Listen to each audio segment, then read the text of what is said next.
মজার সেদ্ধ ভুট্টা সেই সব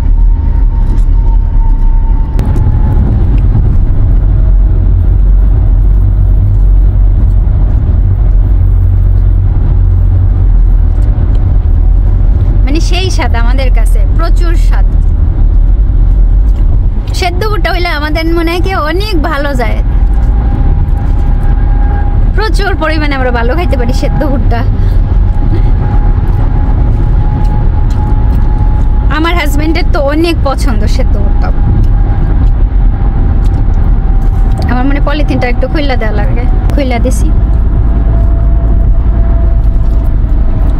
শুধু দেখবেন যে আমরা ভুট্টা কত পছন্দ করি